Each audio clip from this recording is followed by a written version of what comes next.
Now let's begin. Mark Dunlap had spent the better part of 15 years photographing predators in their natural habitats. Grizzlies in Alaska, leopards in Namibia, wolves in Yellowstone. He understood hunting patterns, territorial behavior, the patience required to capture a single perfect moment. What he never understood was the predatory nature that could exist within a family. His wife Adriana sat across from him in their Denver kitchen, phone pressed to her ear, face drained of color. Through the window behind her, the Rocky Mountains stood sharp against an October sky. She ended the call and looked at him with red-rimmed eyes. "Grandma Rosalie is gone." Mark set down his coffee mug. Rosalie Morgan had been 93, still sharp as a tack despite her age. He'd liked the old woman from the first time they met 8 years ago. She had a directness that cut through the Morgan family's usual pretense, a quality that set her apart from Adriana's parents, Bernard and Martha, who treated him with barely concealed disdain. "I'm sorry, love." He reached across the table for Adriana's hand. Last night, peacefully, in her sleep, Adriana wiped her eyes. "The funeral's Saturday. Dad's already making arrangements." Of course Bernard was. Mark's father-in-law approached everything like a military campaign, which made sense given his 30 years in the Army. Retired Colonel Bernard Morgan ran his family the same way he'd run his battalion, with absolute authority and zero tolerance for dissent. Their daughter Lily burst into the kitchen, 5 years old and full of morning energy, her dark curls bouncing. "Daddy, can we go to the park?" Mark scooped her up, kissing her forehead. "Maybe later, sunshine. Mommy and I need to talk about some grown-up stuff." Lily's face fell. "Is it about great-grandma Rosie?" Kids heard everything. Mark exchanged a glance with Adriana, who nodded. "Yeah, baby. Great-grandma went to heaven. Will she send me butterflies like she promised?" Lily asked. Rosalie had filled the kid's head with stories about monarch migrations, promising that when she was gone, she'd send butterflies to watch over her.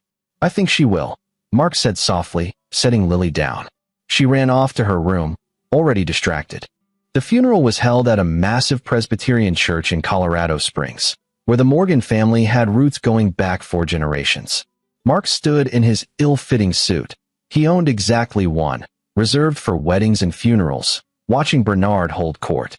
His father-in-law was 68 but looked 50, ramrod straight in his dress uniform, medals gleaming. Martha stood beside him, perfectly coiffed and composed, accepting condolences with practiced grace. The extended family had turned out in force. Adriana's brother Justin Morgan, a lawyer in Denver, stood with his wife Wendy. Her cousin Miguel Morgan ran a construction company in Boulder. Her uncle Colin Morgan owned half the commercial real estate in Colorado Springs. The Morgans were a dynasty, built on military service, business acumen, and old money. Mark had never fit their mold. His income was sporadic. A good year in wildlife photography might net him 70 grand, but most years hovered around 40. He worked out of their modest home in Denver, spent months away on location, and had calluses instead of a stock portfolio. Bernard had made his feelings clear at their wedding. Adriana was marrying beneath herself. During the service, Mark noticed something odd. Several people he didn't recognize kept glancing at Lily. Not the normal sympathetic looks adults give children at funerals, but something more calculating. A woman in her 40s with severe features. A younger man with dead eyes. They weren't paying respects to Rosalie. They were studying his daughter. He leaned toward Adriana. "Who are those people?" She followed his gaze. "I don't know them." After the service, Bernard cornered them in the church lobby. "Adriana, you and Lily will ride with your mother and me to the cemetery." It wasn't a request. Mark felt his jaw tighten. "We'll follow in our car." Bernard's eyes narrowed. "It's family tradition for immediate family to ride together. Then I'll ride with them too. This is Morgan family business, Mark. You wouldn't understand the significance." 8 years of condescension crystallized in that moment. Mark stepped closer, lowering his voice. "My wife and daughter aren't riding anywhere without me. That's Dunlap family business. You understand the significance." For a moment, something dangerous flickered in Bernard's eyes. Then Martha touched his arm, and the colonel's mask of civility slid back into place. "Suit yourself." They rode in awkward silence to the cemetery. As Rosalie's casket was lowered into the ground, Mark kept Lily close, hyper-aware of those strangers still watching. The will reading was scheduled for Wednesday at Justin Morgan's law office. Mark wasn't planning to attend. He assumed it was family only, but Adriana insisted he come. Justin's office occupied the 20th floor of a downtown tower. The conference room had floor-to-ceiling windows overlooking the city. Bernard and Martha sat at one end of the table, radiating displeasure. Miguel and Colin Morgan were there, along with Justin and Wendy. And 3 others Mark didn't recognize, including the severe woman from the funeral. Justin cleared his throat. "Thank you all for coming. I'll be reading Grandmother Rosalie's last will and testament." He paused, adjusting his glasses. "I should note that Grandmother made several unusual requests regarding the execution of this will." Bernard leaned forward. "Just get on with it, Justin." The will was straightforward at first. Small bequests to various family members, her house to Bernard and Martha, personal effects distributed among grandchildren. Then Justin paused, his face troubled.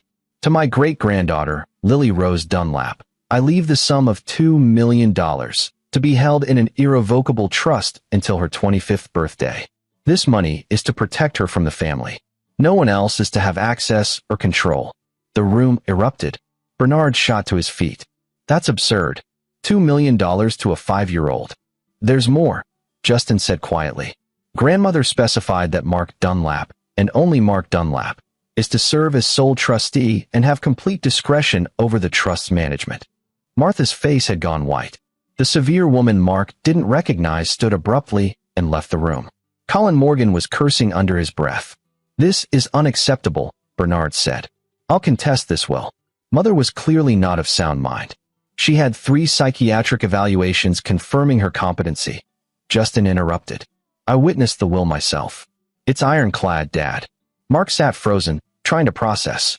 $2 million. To protect her from the family. What the hell did that mean? Justin pulled an envelope from his folder. "There's one more thing. Grandmother left specific instructions." He walked around the table and handed the envelope to Mark. "She said to give this to the father only. In private." Bernard's face purpled. "If there are additional instructions regarding my granddaughter." "The instructions were clear," Justin said, and Mark heard something in his cousin-in-law's voice. Fear. "This is for Mark alone." Back in their car, Adriana was in shock. "I don't understand. Why would Grandma Rosalie do this?" Mark studied the envelope. His name was written in Rosalie's spidery handwriting. "She said to protect Lily from the family." "Your family, Adriana. That's crazy. Why would Lily need protecting from us?" He didn't have an answer. They drove home in silence. After putting Lily to bed, Mark sat at his desk and opened the envelope. Inside was a USB drive and a handwritten note. "Mark, you were always different from them. That's why Adriana chose you, even if she doesn't fully understand why. Watch this alone. Then protect my great-granddaughter with everything you have. They will come for her. Don't let them take her. RLM." His hands trembled as he inserted the drive into his laptop. One video file, dated 3 weeks ago. He clicked play. Rosalie appeared on screen, sitting in her bedroom at the assisted living facility. She looked directly into the camera, her expression grave. "Mark, if you're watching this, I'm gone. And you need to know what the Morgan family really is." She took a shaky breath. "My husband, Robert Morgan, Bernard's father, he wasn't just a military man. He was part of something dark. A network. They called it the service, but it wasn't serving our country. It was serving themselves." Mark leaned closer to the screen. "They trafficked in children, Mark. Not in the way you might think. Worse, they identified families with potential, families with influence, with power, and they used children, specifically daughters, as bargaining chips. Marriages weren't arranged for love or even money. They were strategic placements, creating bloodlines, establishing control, building networks of obligation and blackmail." The room felt like it was spinning. "I was 17 when Robert married me. I didn't know. Not until our daughter Martha was born, and I overheard Robert discussing her future with his associates. Who she would marry. What family connections her children would cement. I realized Martha wasn't my daughter. She was their investment." Rosalie's eyes filled with tears. "I tried to run. Robert caught me. He put me in a psychiatric facility for 6 months. Said I was delusional. When I came back, I played along. I had no choice. I watched them mold Martha, marry her off to Bernard, another service member. Watched them do the same with her children." Mark's blood ran cold. "Adriana. They'd chosen him for Adriana? But you surprised them, Mark. You weren't part of their network. Adriana fell in love with you genuinely, fought to marry you despite Bernard's objections. For the first time in 3 generations, a Morgan woman chose her own husband. They've been trying to figure out how to use it ever since. The video showed Rosalie pulling out a folder. Lily is different. She's not fully under their control because you're her father, but they're patient. They'll wait. And when the time comes, they'll try to take her, mold her, use her. Unless you stop them. She held up documents to the camera. This USB contains evidence. Records Robert kept as insurance against his associates. Names, dates, transactions. Arranged marriages documented like business deals. Money trails. Photos. It's not enough to take them all down. The network is too big, too connected. But it's enough to protect Lily. Use the money. Use the evidence. Get her away from them.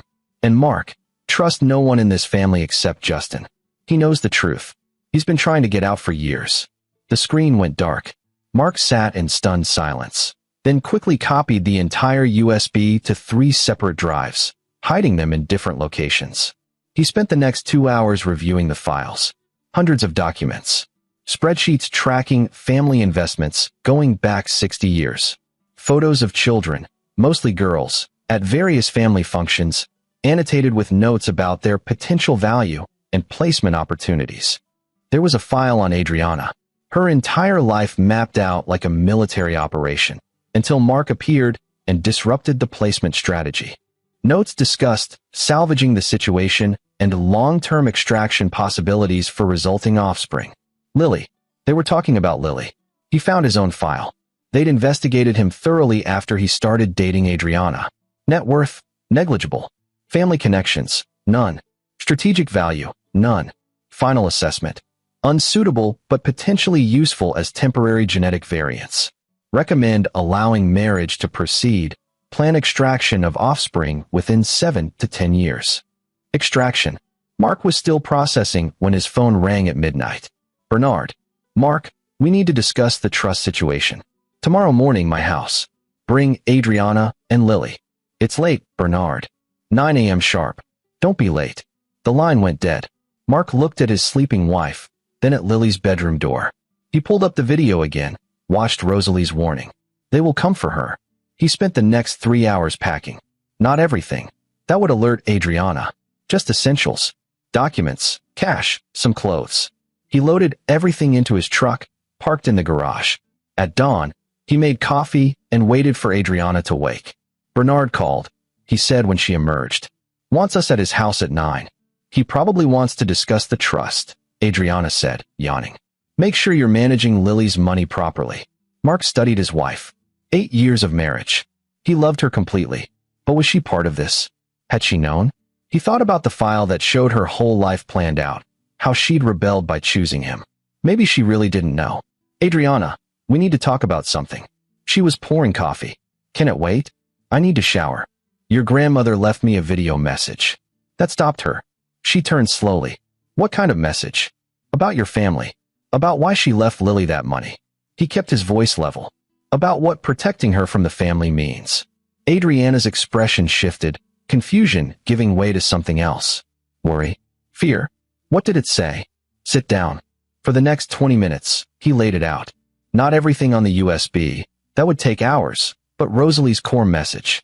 The service. The arranged marriages. The documentation of children being treated like assets. Adriana's face went through several transformations. Disbelief. Anger. Then something that looked like recognition. Oh God. You knew something. No. Yes. I don't know. She put her head in her hands. There were always these family meetings I wasn't allowed to attend. Dad would have long conversations with Uncle Colin about investments and placements, but get angry if I asked questions. And the way they talked about Justin's daughters, like they were discussing stock options. She looked up, tears streaming. I thought I was paranoid. That I was imagining things because I hated how controlling Dad was. The video mentioned Justin. Said he knows the truth. Justin's been estranged from Dad for 3 years. I thought it was about something else. Adriana stood, started pacing. We need to call the police. Show them the evidence. Evidence of what exactly? Arranged marriages aren't illegal. And look at the names in those files. Adriana. Federal judges. Senators. 3-star generals. You think local cops will go up against that? Mark grabbed her shoulders gently. Your grandmother spent 70 years trapped in this. She gave us money and evidence not to fight them, but to run. Run where? Anywhere they can't reach Lily. Adriana pulled away. You're talking about disappearing. Leaving everything. Our life. Our life where your father is already planning to extract our daughter in the next few years. Where she's listed in their files as a primary asset with a placement timeline? Mark's voice rose. Read the goddamn files, Adriana. They have her entire future mapped out. Who she'll marry at 22. What family connections that marriage will create. They've already selected 3 candidates from their network. She's 5 years old, and they're patient. They're thinking generations ahead. He pulled up a photo on his laptop from the funeral. These people, do you recognize them? Adriana studied the severe woman, the dead-eyed young man. No, they were watching Lily the entire service. They're in the files. The woman is Blanca Horton, married into the service through the Horton banking family. The man is her son Travis Guzman. He's 28. According to the documents, he's on Lily's potential placement list. Adriana's face went green. She ran to the bathroom and threw up. When she emerged, something had hardened in her expression. I need to see everything. They spent the next 2 hours going through the files. Adriana cried. She raged. She tried calling Justin 3 times. No answer. At 8:30, Mark's phone rang again. Bernard, where are you? You're supposed to be here. We're running late. Don't play games with me, Mark. I expect you here in 15 minutes. With my granddaughter. The menace in Bernard's voice was undisguised now. Mark thought fast. We'll be there. 30 minutes. He hung up and looked at Adriana. Decision time. Do we go see what your father wants? Or do we run? She stared at Lily's bedroom door. Their daughter was still asleep, unaware her entire future hung in the balance. When Adriana looked back at Mark, her eyes were clear. We run. They moved fast. Mark woke Lily, told her they were going on an adventure. She was excited. Daddy's adventures usually meant camping and wildlife. Adriana threw clothes and toys into a bag while Mark loaded the truck. He'd already packed most of what they'd need. As Mark was buckling Lily into her car seat, Adriana's phone rang. Bernard again. She looked at Mark, and he shook his head. Don't answer. But the phone kept ringing. Then a text came through. I know what Mother told you. If you run, you'll regret it. Last chance, come to the house. We can resolve this as a family. He knows, Adriana whispered. Mark's mind raced. If Bernard knew they had the USB, he'd have people looking for them. Give me your phone. What? They can track it. Mine too. He pulled the SIM cards from both phones, snapped them in half, tossed the phones in the garage. We'll get burners. They backed out of the driveway at 8:47 a.m. Mark took side streets, heading northwest instead of the direct route out of Denver. His mind was already planning. They'd need to disappear completely. New identities. The 2 million could do that. Rosalie had made him sole trustee, which meant he could access it. They were on I-70, heading toward the mountains, when Lily said, Daddy, why is that car following us? Mark checked the rearview mirror. A black SUV, 3 cars back, had been there since they left their neighborhood. He changed lanes. The SUV changed lanes. He took the next exit. The SUV followed. Adriana, check the glove box. My backup camera. She pulled out his Canon, one of his professional rigs. What am I doing? Get shots of that SUV's plates and driver. She rolled down her window, used the telephoto lens. Got it. Mark, there are 2 of them. Different SUV just merged behind the first one. They were already hunting them. Mark's experience in the wilderness kicked in. When tracking a wolf pack, you studied their patterns, found their weaknesses, used the terrain. He knew these mountains better than anyone. He'd spent years photographing wildlife here. Hold on, he said, and took a hard right onto a narrow mountain road. The SUVs followed, but Mark had an advantage. He knew every switchback, every turnoff. He pushed the truck hard, putting distance between them and their pursuers. After 20 minutes of aggressive driving, he spotted what he needed, a fire access road, barely visible unless you knew it was there. He killed the engine and coasted onto the access road, rolling deep into the forest before stopping. Through the trees, they watched the 2 SUVs speed past on the main road. Lily was crying in the back seat. Adriana turned to comfort her while Mark pulled out one of the USB backup drives he'd hidden in the truck. I'm going to Justin's. He's the only one Rosalie said we could trust. What if she was wrong? Then we're already screwed. Mark pulled back onto the fire road, taking the long route back down the mountain. Justin Morgan's house was in a suburb north of Denver, a modest place compared to most Morgan properties. Mark parked 2 blocks away. Stay here. Lock the doors. If I'm not back in 20 minutes, drive to the police station and don't talk to anyone except federal agents. He approached Justin's house from the back, using skills learned photographing skittish wildlife. The back door was unlocked. He slipped inside, heard voices from the front room. Don't care what Bernard wants, Wendy. I'm not helping them track down my own cousin. Justin was on his phone, his wife, Wendy, sitting nearby looking worried. Mark stepped into the room. Both of them jumped. Jesus, Mark. Justin's eyes were wide. How did you? Rosalie said you know. About the service. Justin's face went pale. He looked at his phone, then back at Mark. You need to leave. Now. Bernard has people. Already found us. We lost them in the mountains. Mark tossed him the USB drive. Copy of everything Rosalie left me. I need help disappearing. Justin caught the drive, stared at it like it might explode. If I help you, they'll come after me too. They're already coming after you. You've been trying to get out for 3 years. Why do you think they haven't let you? You know too much. Mark stepped closer. Help us, and we'll take the heat. Give you cover to get your own family out. Wendy stood. Justin, what's he talking about? Sit down, honey. You need to hear this. 20 minutes later, Justin was packing his own go bag, while Wendy sat in shock. I've been documenting everything I could, Justin said. Building my own file. But I'm a coward, Mark. I've been too scared to actually run. Run with us. I can't. I have cases, clients, my practice. Your daughters are in their files, Justin. Sonia's 12. They already have placement plans for her. Justin's hands stilled. Show me. Mark pulled up the relevant documents on Justin's computer. Justin read them, his face going from pale to gray. Oh God, Sonia. Help me disappear, and I promise you, we'll burn them all down. But I need time. Time to get Lily somewhere safe, to figure out how to use this evidence without getting us all killed. Justin nodded slowly. I have contacts. People who help with witness protection-style disappearances. Not government, private. They're expensive. Rosalie left Lily $2 million.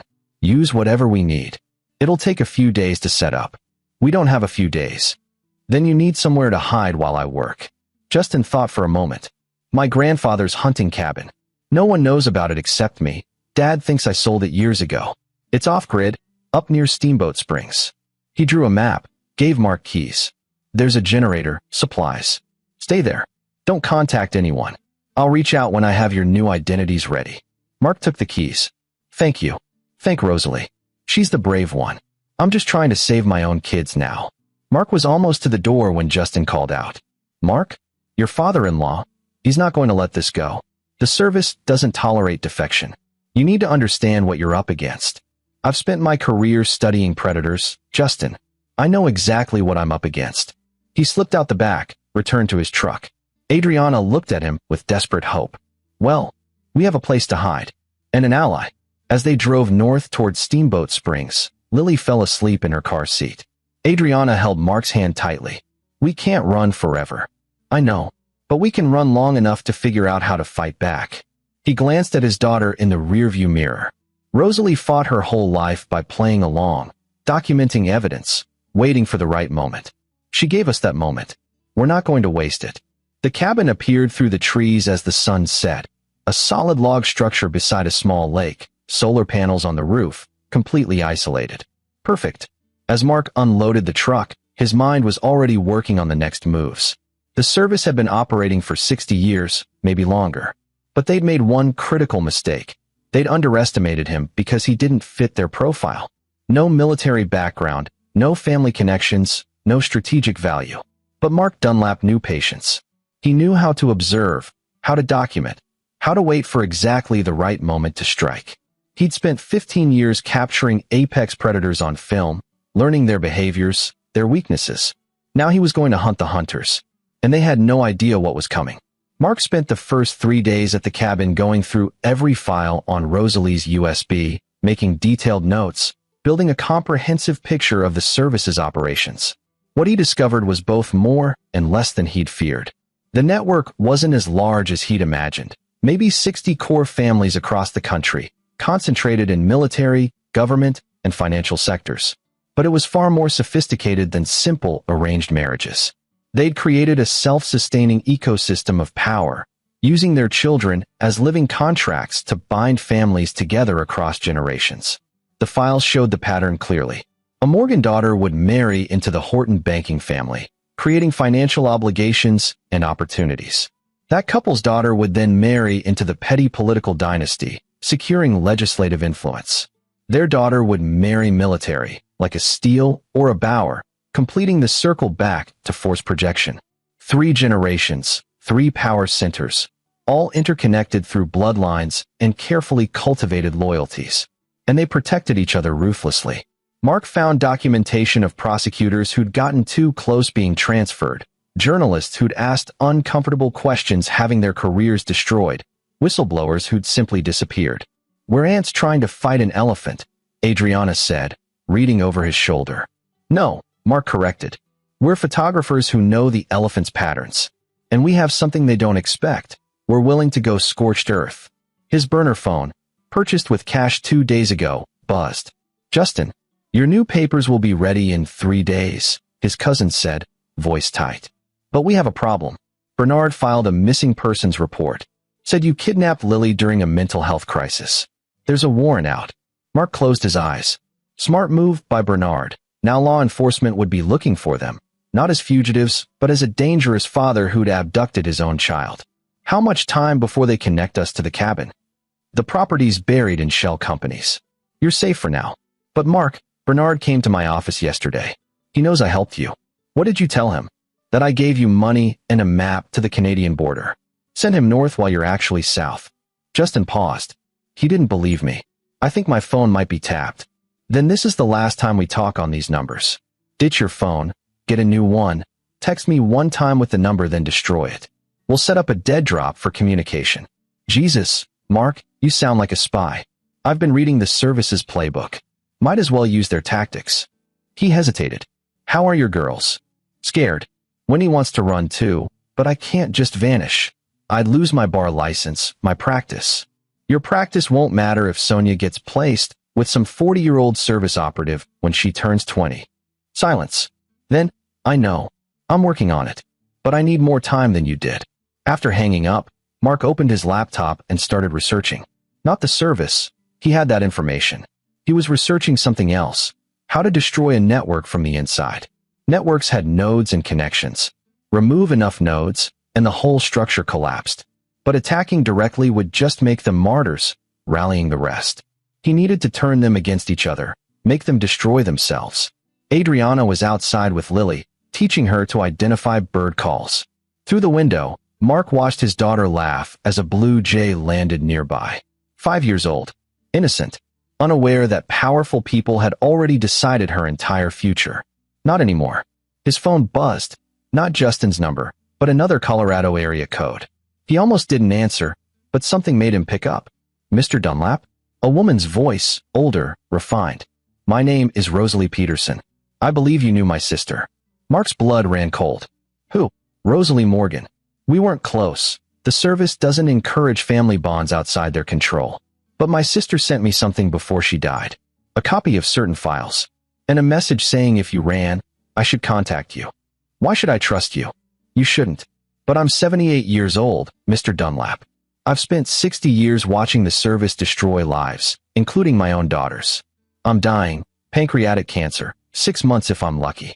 And I'd like to cause some trouble before I go." Mark thought fast. "Tell me something only Rosalie would know." "She said you photograph wolves. That you spent 3 months in Yellowstone capturing their pack dynamics. She found that fitting, given what you're up against." The woman's voice softened. "She also said you make excellent coffee, which is why Adriana fell in love with you. Among other reasons. Only Rosalie would know that." Mark had told her that story once, about the morning after his first date with Adriana, when he'd made her French press coffee, and she'd told him he was the one. "What do you want, Miss Peterson?" "To help you burn them down. I have my own files, 60 years of observation from the inside. Different perspective than my sister's. And I know where all the bodies are buried. Literally, in some cases. Why not go to the authorities yourself?" Because I'm a bitter old woman with cancer who everyone thinks is senile. But you? You're a concerned father protecting his daughter. Much more sympathetic. Plus, you have my sister's money, which means resources. And you have something I don't. Youth and mobility. Mark considered. Could be a trap. Could be Bernard using someone to find them. But something in the woman's voice rang true. I need proof you are who you say. Check your email. I'm sending a photo now. He switched to his laptop. The email came through. A black and white photo from the 1960s. Two young women standing together, barely teenagers. The handwriting on the back.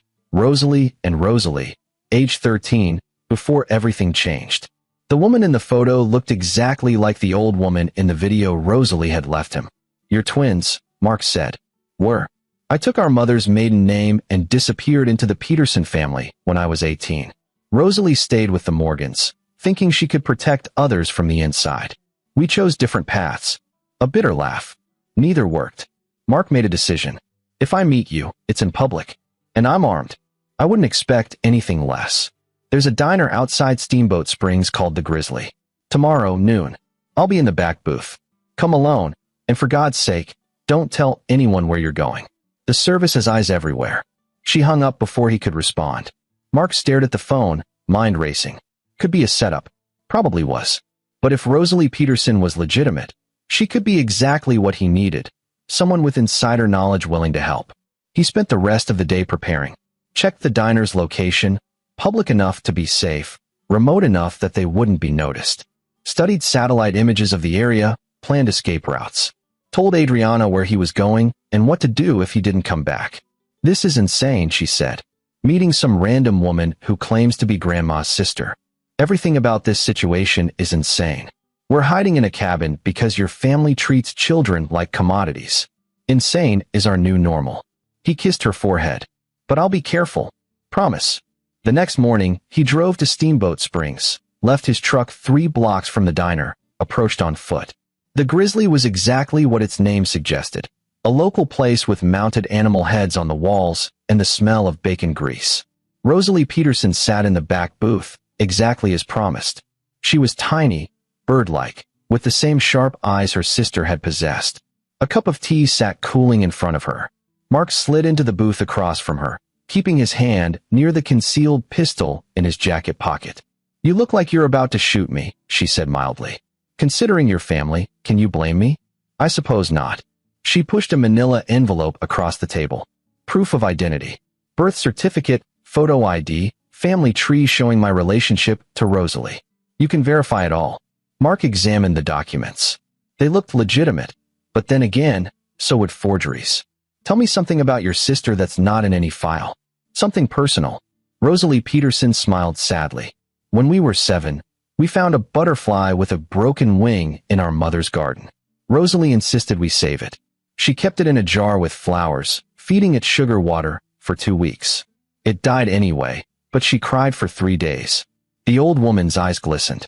She never stopped trying to save broken things. That's why she gave you those files, Mr. Dunlap. You and your daughter. You were the last broken thing she could try to save. It was such a specific, intimate detail that Mark felt his guard drop slightly. What do you want from me? I already told you. I want to help you destroy the service. Why? After 60 years. Because I'm dying, and I'd like to do something meaningful with my last months. She leaned forward. My daughter Alicia, she was placed with a service family 25 years ago. Married a man named Thomas Neal. He seemed fine at first. Charming, successful. Then the service called in their investment. They wanted Alicia's children, my grandchildren, groomed for specific roles. When she resisted, Thomas became difficult. The old woman's voice hardened. My grandson killed himself at 16. Too much pressure, too many expectations, too many secrets. My granddaughter developed an eating disorder so severe she nearly died. And my daughter? She self-medicates with wine and prescription pills because it's the only way she can get through her days. I'm sorry, Mark said quietly. Don't be sorry. Help me make them pay. Rosalie Peterson pulled out another envelope, thicker than the first. I've spent decades documenting everything I could. Financial records showing money laundering through the family businesses. Communications discussing placements and extractions. Evidence of coercion, blackmail, even a few suspicious deaths that were never properly investigated. Mark took the envelope, felt its weight. Why not go to the FBI yourself? Because I tried that 20 years ago. Know what happened? The agent I talked to was service adjacent. His sister had married into the Bauer family. My report disappeared, and I spent 6 months in a psychiatric facility for making delusional accusations. She tapped the envelope. This time we do it right. Build an airtight case. Find non-compromised authorities. Most importantly, we make it public before they can suppress it. Public how? That's where you come in. You're a documentarian, yes? You tell stories with images. Well, I'm giving you the story of a lifetime. Film it. Document it. Create something they can't suppress or explain away. Mark's mind was already racing. A documentary. Not just presenting evidence, but telling the human story. Victims speaking out, documents backing up their claims, creating something that would go viral before the service could contain it. I'd need more than just documents. I'd need testimony. People willing to go on camera. I can give you 5 families ready to talk. Parents whose children were damaged by the service. People like my daughter who've spent years silently suffering. They're scared, but they'll speak if someone gives them cover. 5 families isn't enough. We'd need 15 families. 20. I know people, Mr. Dunlap. My sister and I weren't the only ones who spent decades building networks of our own. Resistance networks. People documenting, waiting, hoping someone would finally fight back. She smiled grimly. You're not alone in this. You never were. Mark studied the old woman, saw the determination in her eyes, the same look Rosalie Morgan had in that video. These women had spent their entire lives trapped in a gilded cage, documenting their captor's crimes, waiting for the right moment. And they'd chosen him to be their weapon. If I do this, it's not just a documentary. It's war. They'll come at us with everything. Good. I've been waiting 60 years for a real fight. Rosalie Peterson stood, steadier than her years suggested. There's a storage unit in Denver. Keys in the envelope. Inside, you'll find my complete files, 40 boxes worth. Every family in the service, mapped out. Financial trails, communication intercepts, everything. How did you? You'd be amazed what invisible old ladies can discover when people stop paying attention to them. She touched his hand briefly. Save your daughter, Mr. Dunlap. And while you're at it, save all the other daughters too. The ones who'll come after. End this. She walked out of the diner, leaving Mark with 2 envelopes and a decision to make. Back at the cabin, Adriana and Lily were building a fort out of blankets. His daughter's laughter echoed through the small space. Mark watched them, thought about all the other little girls and service families who didn't have anyone fighting for them. He made his decision. Adriana, I need you to trust me. She looked up from the fort. That sounds ominous. I'm going to Denver. To get something that might help us. Denver? Mark, that's insane. Bernard's people are everywhere. Which is why I'll be in and out fast. But I need you to stay here with Lily. Keep her safe. He pulled out the documents Rosalie Peterson had given him. Read these. All of them. Decide if you trust what they say. She took the papers, started reading. He watched her face change as she absorbed the information. Horror, recognition, fury. When she looked up, her eyes were blazing. These families, some of them I know. I've met their daughters at Morgan events. They always seemed so perfect, so happy. That's the point. The service hides abuse behind success. Makes everyone complicit through shame and social pressure. Mark knelt beside her. Rosalie Peterson, your grandmother's sister. She's been fighting them quietly for 60 years. Now she wants to fight loud. And I think we should help her. By making a documentary? Mark, they'll kill you before you finish filming. Not if we're smart. Not if we move fast and use every advantage we have. He touched her face gently. Your grandmother gave us $2 million in evidence. Rosalie Peterson is giving us allies and testimony. Justin's giving us new identities and legal cover. We have everything we need except courage. You're asking me to declare war on my own family. I'm asking you to protect our daughter. And in the process, protect every other daughter in every other service family. He held her gaze. Your grandmother spent 70 years trapped because she thought she was alone. But she wasn't. Neither are we. Adriana looked at Lily, who was innocently playing in the blanket fort, singing to herself. When she turned back to Mark, something had shifted in her expression. Okay, but I'm coming with you to Denver. Too dangerous. Grandma Rosalie's sister trusted you with this because you're an outsider who sees clearly. But I know these families, Mark. I know their patterns, their weaknesses, their secrets. She stood, resolve hardening. You need me. She was right. Mark had the documentarian skills, the evidence, the determination. But Adriana had insider knowledge. She'd grown up in this world, knew its unspoken rules. Justin's wife, when he can watch Lily, Adriana continued. He said they were thinking of running anyway. This gives them a reason to get out of Denver for a few days. Mark called Justin, who agreed immediately. 2 hours later, Wendy arrived with her daughters, Sonia, 12, and Joy, 9. The girls were excited about a camping adventure, unaware of the danger. As Mark and Adriana prepared to leave, Wendy pulled him aside. Justin told me everything. What you're planning? She glanced at her daughters playing with Lily. Do it. Burn them all down. For our girls. The drive to Denver took 4 hours. Mark avoided highways, took back roads, constantly checking for surveillance. Adriana navigated using old paper maps, no GPS that could be tracked. The storage unit was in a nondescript facility near the industrial district. Unit 247. Mark used the key Rosalie Peterson had provided, and the door rolled up to reveal exactly what she'd promised. 40 boxes, meticulously labeled and organized.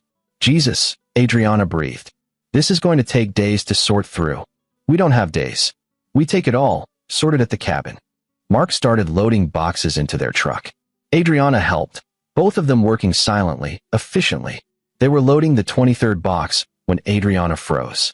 Mark, someone's watching us. He turned slowly. Across the parking lot, partially hidden behind a van, a figure stood motionless. Even in shadow, Mark recognized him from the funeral, Travis Guzman, the dead-eyed young man from Blanca Horton's family. Keep loading, Mark said quietly. Don't run. Don't look scared. They continued working, but Mark's mind was racing. Travis was here, which meant the service knew about the storage unit. Had they followed them? Or had they already known about Rosalie Peterson's cache? As they loaded the last boxes, Travis started walking toward them. Slow, deliberate. Mark's hand moved to his concealed pistol. Mark Dunlap. Travis's voice was flat, emotionless. You're making a mistake. Am I? Bernard Morgan is a patient man, but even his patience has limits. Return the girl. Cooperate. The family can be forgiving. The family can go to hell. Travis's expression didn't change. You don't understand what you're fighting. The service has existed for 70 years. It'll exist for 70 more. You're just one man with delusions of heroism. I'm one man with enough evidence to expose everything. How patient will Bernard be when federal investigators start asking questions? For the first time, something flickered in Travis's dead eyes. Uncertainty. You'd never make it to federal investigators. Too many obstacles. Too many compromised agents. Maybe, but I'd make one hell of a noise going down, wouldn't I? Mark stepped closer. Here's what's going to happen, Travis. You're going to go back to Bernard and tell him I'm not coming back. Tell him I have copies of everything. Rosalie Morgan's files, Rosalie Peterson's files, 60 years of documentation. Tell him if anything happens to me or my family, it all goes public. Automatically. You're bluffing. Am I? You want to find out. Mark pulled out his phone, showed Travis a prepared email, addressed to 20 major news outlets, with attached files. Deadman switch. I don't check in every 12 hours. This sends automatically.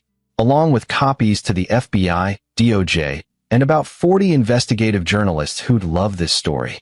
It was a bluff. Mark hadn't actually set up the dead man switch yet. But Travis didn't know that. The younger man stared at the phone, then at Mark. Bernard won't let this stand. Bernard doesn't have a choice. The game's changed. You people got complacent, thought you were untouchable. But all it takes is one person willing to fight back, and your whole house of cards collapses. Mark gestured to the truck. Now step aside. We're leaving. Travis didn't move. For a long moment, the two men stood facing each other. Then Travis stepped back, pulled out his own phone, made a call. Mark couldn't hear what was said, but he saw Travis's expression shift from confidence to concern. When Travis hung up, he looked at Mark differently. Colonel Morgan wants to talk to you. In person. Neutral ground.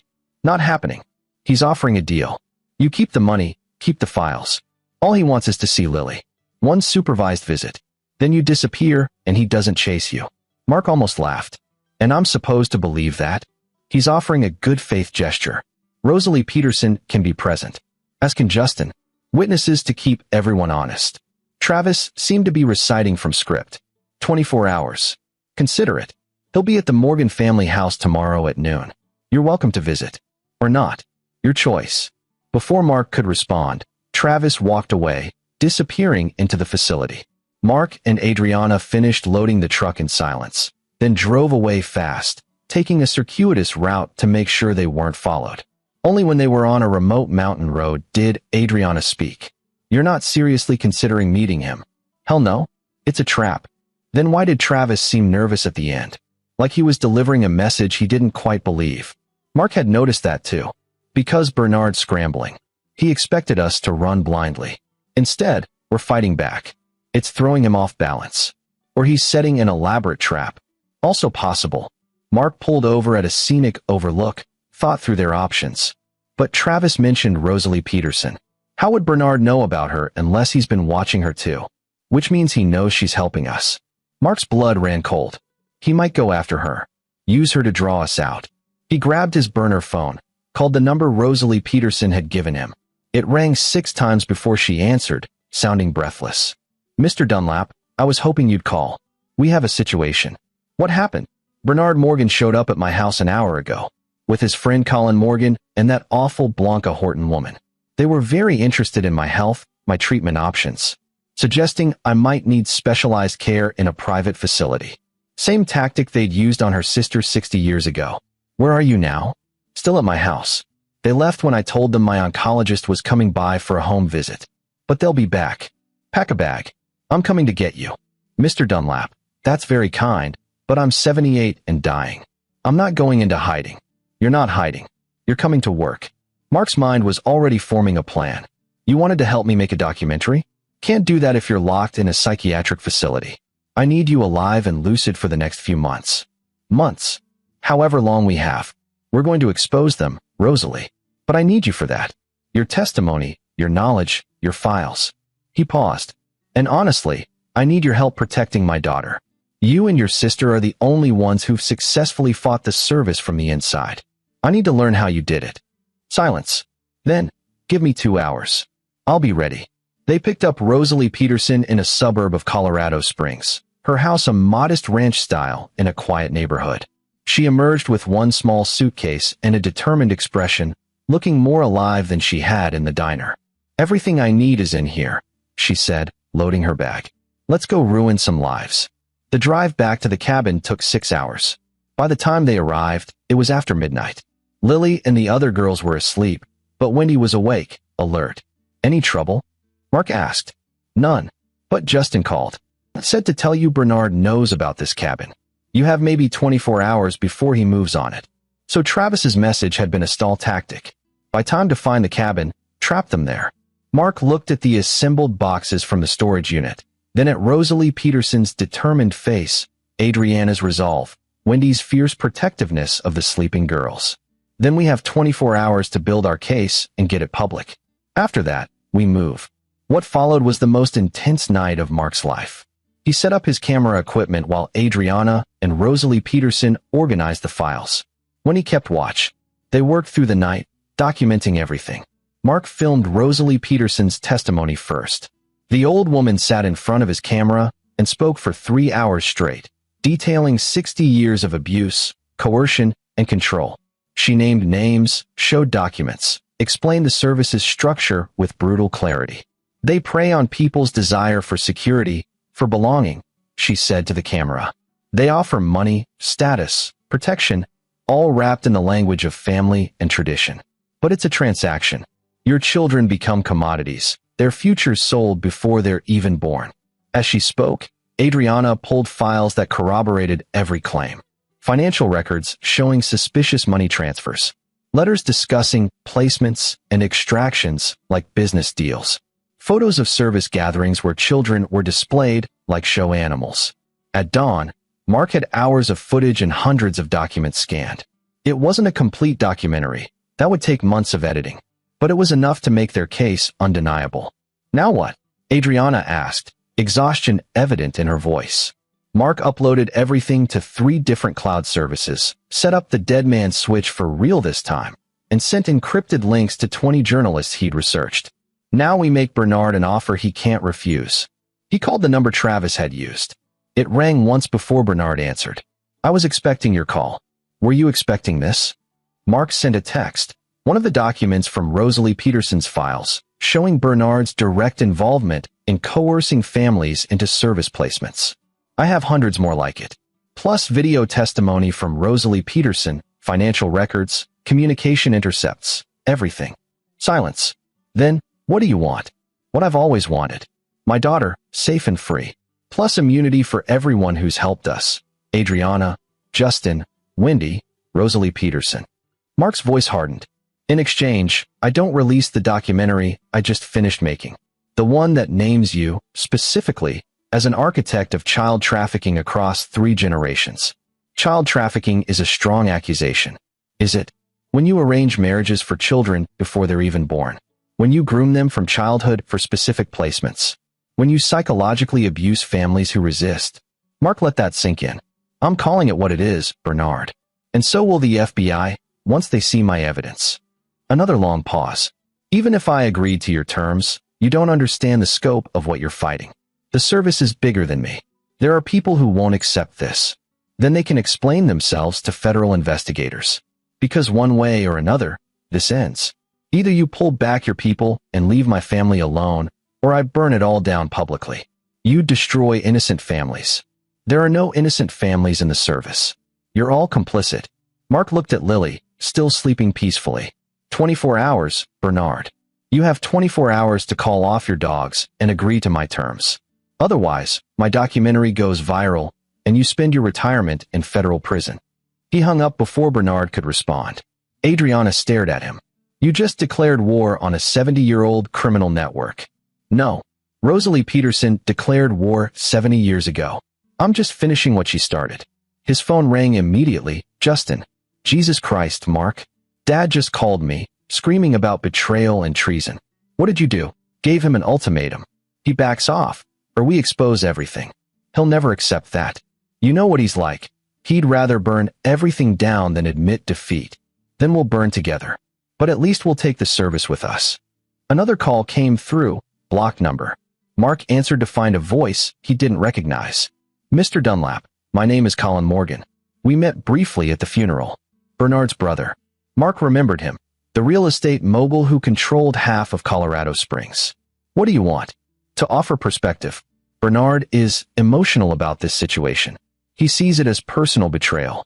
But some of us in the family recognize that times have changed. Colin's voice was smooth, reasonable. The service made sense in a different era. But perhaps it's outlived its usefulness. Perhaps it's time for reform. Reform. A gradual transition. Phasing out arranged placements. Allowing more individual choice. In exchange for your discretion about past activities. Mark almost laughed. You want me to help you rebrand child trafficking as a lifestyle choice? I want to prevent unnecessary destruction. If you release that documentary, you'll hurt hundreds of families, many of whom are just as much victims as you claim to be. Colin paused, including your own wife. Have you thought about how this will affect Adriana? Being publicly identified as part of a criminal network. It was a good point. Mark looked at Adriana, who'd been listening. She met his eyes and shook her head. Adriana's willing to face whatever comes. So am I. What about Rosalie Peterson? She's dying of cancer. Does she really want to spend her final months embroiled in legal battles and media circuses? You'd have to ask her. Hold on. Mark put the phone on speaker. Rosalie, Colin Morgan wants to know if you're willing to face the consequences of exposure. The old woman's voice came clear and strong. Colin, I've been willing to face consequences for 60 years. Tell Bernard and the rest of the service, I'm done being silent. Either they accept Mark's terms, or I testify before every grand jury, every congressional committee, every media outlet that will listen. I don't have much time left, and I plan to use it productively. A long pause. Then Colin sighed. Very well. I'll relay your position. But understand, there are elements in the service who won't accept this. Elements more aggressive than Bernard. Is that a threat? A warning. You're forcing desperate people into corners, Mr. Dunlap. Desperate people do terrible things. The line went dead. Mark looked at his assembled allies. Adriana, exhausted but determined. Rosalie Peterson, frail but fierce. Wendy, protecting the sleeping children. And in the other room, Justin on speakerphone, ready to provide legal cover. "We need to move," Mark said. "Colin's right. There are elements in the service that won't negotiate. They'll come for us hard. Where can we go that they won't find us?" Wendy asked. Mark thought about it. They needed somewhere public enough to be safe, with enough witnesses that the service couldn't act overtly. Somewhere with media access, legal protection, federal oversight. "Justin, where's the nearest FBI field office with organized crime jurisdiction?" "Denver." "What?" "Because we're walking in there tomorrow morning with everything we have. We're going to give them the whole case, wrapped in a bow, and dare them to ignore it." "Mark, you said yourself, there are compromised agents. Which is why we're also sending the documentary to every major news outlet simultaneously. Once it's public, the FBI won't be able to bury it. They'll have to investigate just to cover their own asses." Rosalie Peterson smiled grimly. "Scorched earth." "Exactly. Bernard wants to play chicken? Let's show him we're willing to drive off the cliff." Mark started packing equipment. "We leave at dawn. Convoy formation. 2 vehicles, stay together. If one gets stopped, the other keeps going. The files are already uploaded, so even if they take us, the evidence gets out." As they prepared to leave, Mark took one last look at the cabin. 48 hours ago, this had seemed like a safe refuge. Now it was a trap waiting to spring. The service knew where they were, was probably moving into position right now. But Mark had learned something from 15 years photographing predators. The most dangerous moment was when prey stopped running and faced the hunter. That moment of transition, where fear became fight, often determined survival. They were done running. At 5:47 a.m., as the sun rose over the Rockies, 2 vehicles pulled out of the cabin's driveway. Mark drove the truck with Adriana and Lily. Wendy followed in Justin's SUV with her daughters and Rosalie Peterson.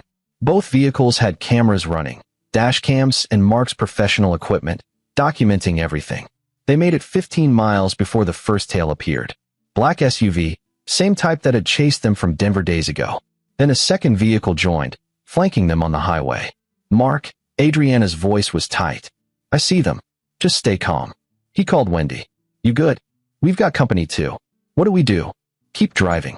Don't stop for anything except police with lights and sirens. And even then, call 911 first to confirm they're real cops." The SUVs paced them for 20 miles, not approaching but making their presence known. Then Mark's phone rang. "Travis Guzman. Last chance, Dunlap. Pull over. Let's talk." "We're done talking. We're going to the FBI." "No, you're not. There's a roadblock ahead. State police. Fully legitimate. Seems there's been a report of child abduction. Father having a mental health crisis. Kidnapped his daughter and several other children.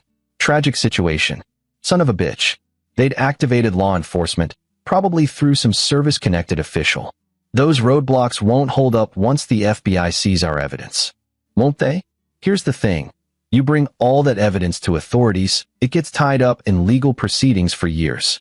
Chain of custody questions. Authentication debates. Meanwhile, you're under investigation for kidnapping, your wife loses custody, and your daughter gets placed in foster care. Probably with a service family, for her protection." Mark's hands tightened on the wheel. It was a good play. Use the system itself to neutralize them before they could use it against the service. "Alternative," Travis continued. "Pull over. Right now, we'll have a conversation. Just you and Colonel Morgan. No one gets hurt. No one goes to jail. We find a middle ground." There is no middle ground. Then you're condemning 3 generations of Morgan women to federal investigation and public humiliation. Your daughter included. Travis's voice was almost sympathetic. "Think about Lily Dunlap. Is this really what you want for her? To grow up as the girl whose father destroyed her family? Who made her toxic by association?" It was the same tactic Colin had tried. Make Mark question whether his fight was worth the collateral damage. And it might have worked, except for one thing. Mark had read those files. He knew what happened to girls in the service. Saw the broken lives, the suicides, the slow destruction of identity and autonomy. Lily growing up with a stigma beat Lily growing up as chattel. "Tell Bernard we'll see him at the FBI office. If he wants to talk, he can do it there, on record, with federal agents present." He hung up and called 911. "This is Mark Dunlap. I'm traveling on Highway 285 with my family, and we're being followed by multiple vehicles in what appears to be attempted kidnapping. I need police assistance." The dispatcher sounded bored. "Sir, can you describe the vehicles?" "Black SUVs, no plates visible, 2 of them. And I've been informed there's a roadblock ahead claiming I've kidnapped my own daughter." "That's false. My daughter is with me. She's safe. And I'm voluntarily driving to the FBI Denver field office to report ongoing criminal activity." That got the dispatcher's attention. "Sir, stay on the line. What criminal activity?" "Child trafficking. Organized across multiple states. I have evidence and witness testimony. I'm trying to reach federal authorities, but I'm being intercepted." He could hear typing, the dispatcher conferring with someone. Then, "Sir, there is an active missing persons report for a child matching your daughter's description. Officers are authorized to stop you. The missing persons report is fraudulent, filed by my father-in-law to prevent me from reporting his criminal activity to federal authorities. I'm asking for a police escort to the FBI office so I can present evidence." More typing, more conferring. Then, "Sir, I'm going to transfer you to my supervisor." The call clicked over. A new voice, older, male, authoritative. "This is Sergeant Wade McCall, Colorado State Patrol. Mr. Dunlap, I need you to pull over immediately." "Are you service?" Mark asked bluntly. Pause. "Excuse me. The service. The network I'm trying to report. Are you part of it? Because if you are, you're going to be part of my evidence when I get to the FBI." "Sir, I don't know what you're talking about. But I do know there's a warrant. Check who filed it. Bernard Morgan. Then check his military record. Then check his financial connections. Then ask yourself if this smells like a legitimate family emergency or a powerful man trying to silence someone." Another pause. Mark could hear keyboard clicks. Then, "Sir, I'm going to ask you to continue to the next state patrol station.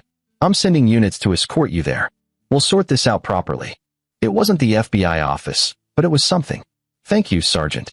Within 10 minutes, 2 state patrol vehicles appeared, lights flashing. The black SUVs fell back, but didn't disappear. The patrol cars boxed Mark and Wendy's vehicles in a protective formation and guided them to a station 15 miles ahead. At the station, Sergeant McCall was waiting, a heavy-set man in his 50s with a skeptical expression that softened when he saw Lily, happy and unharmed, holding Adriana's hand. "This is the kidnapped child?" he asked drily. "This is my daughter," Mark said.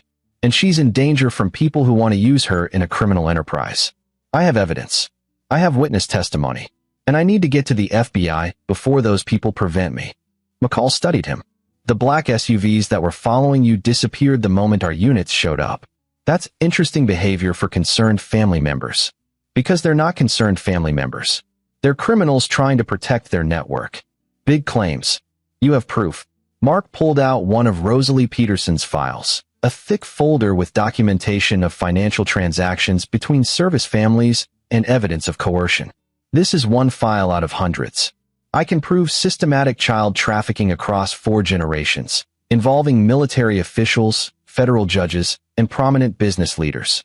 McCall flipped through the file, his expression growing more serious. "This is above my pay grade.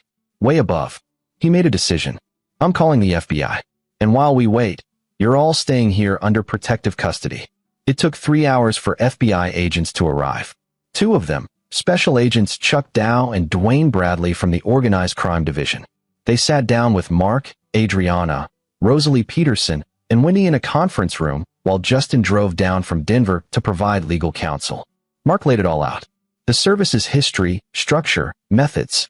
Rosalie Peterson provided testimony about her 60 years of observation. Adriana confirmed details about the Morgan family. Wendy corroborated information about service operations she'd learned from Justin. The agents listened, took notes, asked pointed questions. But Mark could see skepticism in their eyes. These were fantastic claims involving powerful people. Then he showed them the files. All 40 boxes, now organized into a clear evidentiary trail. Financial records. Communication intercepts. Photos. Medical records showing the psychological damage done to service children. "Jesus," Agent Dow muttered, reading through placement contracts that treated children like commodities. "How long has this been going on?" "At least 70 years, Rosalie Peterson said. "Probably longer. My sister and I only documented back to the 1950s. And you're willing to testify to all this? I'm dying, Agent. I have nothing to lose and everything to gain by telling the truth. Agent Bradley was on his phone, talking to someone. When he hung up, he looked at Mark with new respect. My supervisor wants us to bring you to Denver. Full investigation. Witness protection if you want it. I don't want protection. I want prosecution. That's going to take time. These are powerful people with resources. Which is why I'm releasing my documentary tonight, Mark interrupted. With or without FBI cooperation. I'd prefer to coordinate with you, but I'm not waiting while they use those resources to cover this up. The two agents exchanged glances. That could compromise our investigation. Or it could give you cover to investigate without political interference. Once it's public, you won't have a choice. You'll have to pursue it. Agent Dow smiled slightly. Smart. And probably illegal, releasing evidence in an ongoing investigation. Sue me. After you arrest the people who've been trafficking children for 70 years. They worked out a deal. The FBI would begin immediate investigation, starting with forensic analysis of the files. Mark would delay releasing his documentary for 48 hours, giving them time to get warrants and protection for vulnerable witnesses. In exchange, the FBI would prioritize the case and commit to federal prosecution regardless of political pressure. As they finished negotiations, Justin arrived with news. Bernard's been calling everyone in the Morgan family, trying to organize a unified front. But it's fracturing. Colin and Miguel are distancing themselves, claiming they didn't know the extent of it. Some of the younger generation are cooperating with our side. What about Wendy's daughters? Mark asked. Are they safe? They're with my parents, outside the service network. Justin looked exhausted but determined. I filed for divorce. Cut all ties with Dad. Figure it's time to finally take a stand. By nightfall, the FBI had set up operations in the State Patrol Station. More agents arrived. Forensic accountants. Computer specialists. An entire task force mobilizing faster than Mark had thought possible. Agent Bradley explained why. Truth is, we've had suspicions about some of these families for years, but we could never get enough evidence to justify investigation. You just handed us a RICO case on a silver platter. RICO, Racketeer Influenced and Corrupt Organizations Act. Perfect for prosecuting the service as an organized criminal enterprise. Mark spent that night in a protected hotel room with Adriana and Lily, FBI agents standing guard outside. They were finally safe, at least temporarily. What happens now? Adriana asked, holding Lily while their daughter slept. Now we wait for the FBI to do their job, and we prepare for the fight ahead. Do you think Bernard will accept this? Just let us go. Mark thought about his father-in-law, the retired colonel who treated life like a battlefield. No, but he doesn't have a choice anymore. The evidence is out there. The FBI is investigating. Public exposure is coming. He could still come after us. Service members who feel cornered. That's why we have protection, and why I'm going to finish that documentary. Once it's public, we're useless as targets. The damage will be done. Adriana was quiet for a long moment. I spent my whole life thinking Dad was just strict, controlling. Never realized he was actually. She couldn't finish the sentence. Evil. Mark supplied gently. Yeah, that's the thing about the service. They dressed it up in tradition and family values. Made it seem normal to arrange your children's futures. But at its core, it was always about control. About treating people as property. Grandma Rosalie knew. That's why she saved that money for Lily. She was giving us a way out. And her sister spent 60 years documenting everything, waiting for someone to fight back. Mark pulled Adriana close. We're not alone in this. We never were. The 48-hour deadline passed, and Mark released a teaser trailer for his documentary. Just 10 minutes of the most damning evidence, with Rosalie Peterson's opening testimony. He posted it on YouTube, sent it to every major news outlet, shared it across social media. Within 6 hours, it had 2 million views. Within 12 hours, every news organization in the country was covering it. Alleged child trafficking network among elite families screamed the headlines. Generational abuse hidden in plain sight. The service tried to contain it. Lawyers sent cease and desist letters. PR firms issued statements calling it a conspiracy theory. Some news outlets pulled their coverage after pressure from powerful interests. But the internet doesn't forget. The video kept spreading, kept going viral. Alternative media picked it up. International outlets ran the story. Hashtags trended. Hashtag the service exposed. Hashtag save the children. Hashtag generational abuse. By day 3, senators were calling for investigations. The Attorney General announced a federal task force. State attorneys general in 7 states opened their own inquiries. Bernard Morgan held a press conference, flanked by expensive lawyers. He called the allegations defamatory nonsense from a mentally unstable son-in-law having a psychotic episode. He painted himself as a concerned grandfather trying to protect his granddaughter from her father's delusions. It might have worked, except the FBI announced arrests that same afternoon. 5 service members charged with conspiracy, fraud, and child endangerment. Not Bernard. Not yet, but people close to him. The Horton banking family. Travis Guzman. Colin Morgan. Despite his attempts to distance himself, the house of cards was collapsing. Mark released the full documentary 1 week after the initial teaser. 3 hours of testimony, evidence, and carefully constructed narrative showing exactly how the service operated. He dedicated it to Rosalie Morgan and Rosalie Peterson, 2 women who spent their lives fighting for the freedom of children they'd never meet. The documentary went viral immediately. 20 million views in the first day. Emmy-winning filmmaker Ken Burns called it the most important documentary of the decade. Streaming services fought for distribution rights. And Lily was safe. Protected by federal marshals, scheduled to testify before a grand jury about what she remembered of the funeral, the strange people watching her, the fear in her parents' eyes when they ran. A 5-year-old's testimony wouldn't make or break the case. The documents did that. But it would humanize it, show the real stakes. 2 months after that first desperate drive from Denver, Mark sat in a federal courthouse watching Bernard Morgan face charges. Conspiracy to commit fraud, child endangerment, obstruction of justice. The prosecution laid out decades of crime, backed by irrefutable evidence. Bernard stood ramrod straight, still in control of himself even as his world crumbled. He looked at Mark once, across the courtroom, and Mark saw something flicker in the old colonel's eyes. Not regret. Bernard would never feel regret. But recognition. He'd underestimated Mark. Thought him weak because he didn't fit the service profile. And that mistake had destroyed everything Bernard had built. The trial took 4 months. The prosecution called 70 witnesses, presented thousands of documents, showed how the service had operated for generations. Defense attorneys argued that arranged marriages weren't illegal, that the families had simply followed old-fashioned traditions.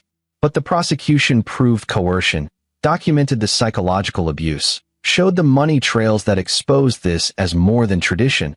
It was organized crime. The verdict came down on a cold February morning. Guilty on 18 counts.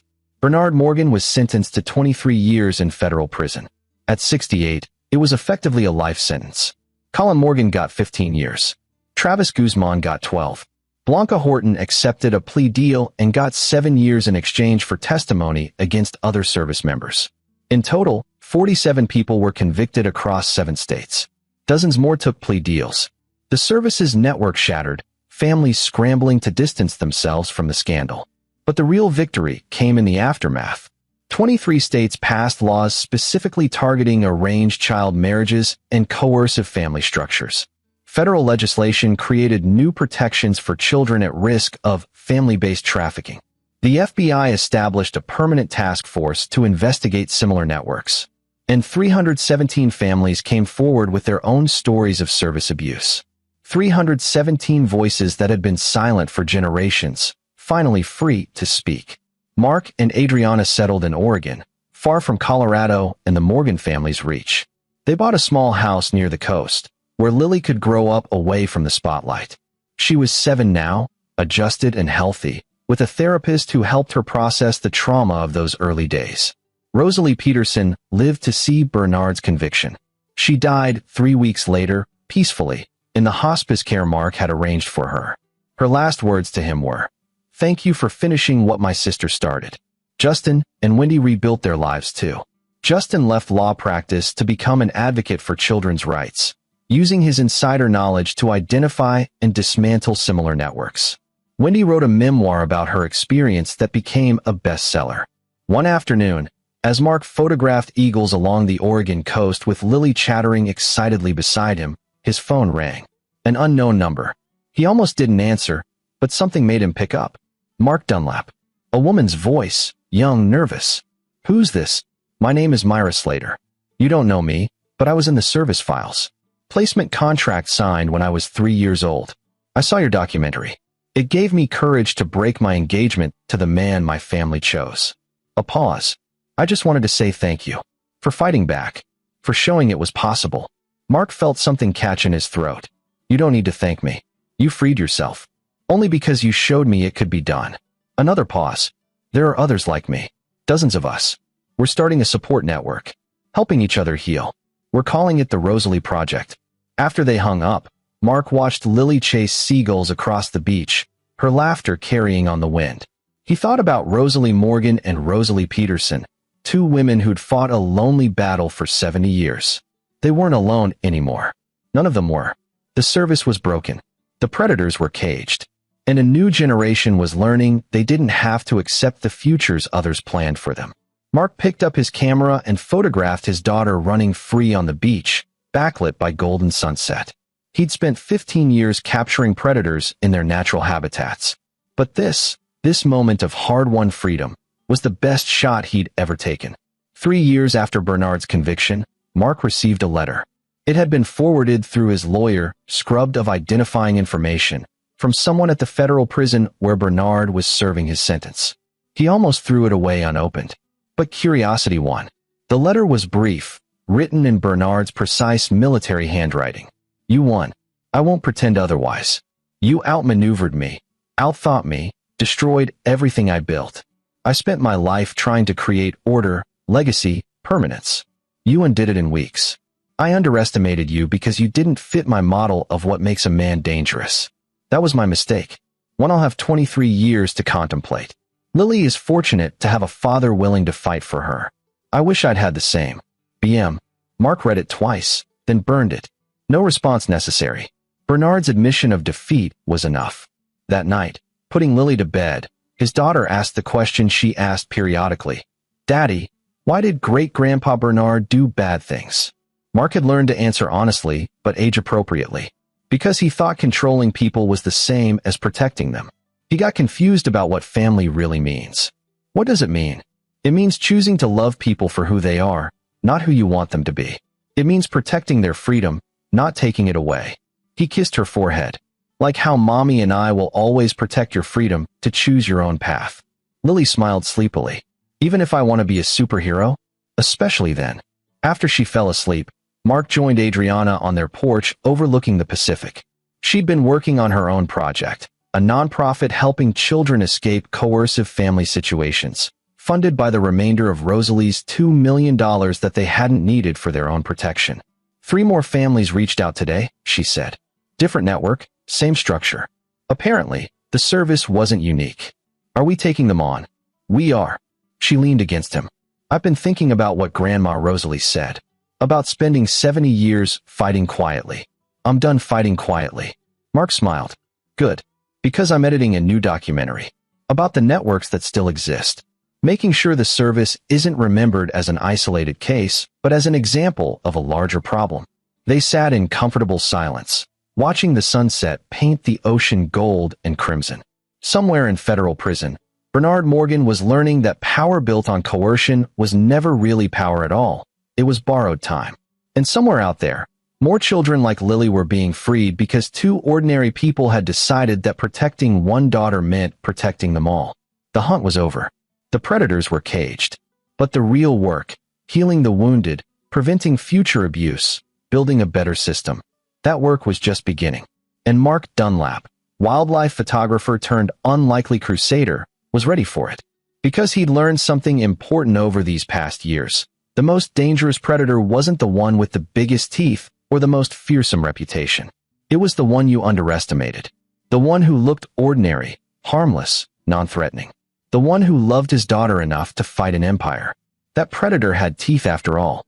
And Bernard Morgan had learned that lesson far too late. This is where our story comes to an end. Share your thoughts in the comments section. Thanks for your time. If you enjoy this story, please subscribe to this channel. Click on the video you see on the screen, and I will see you there.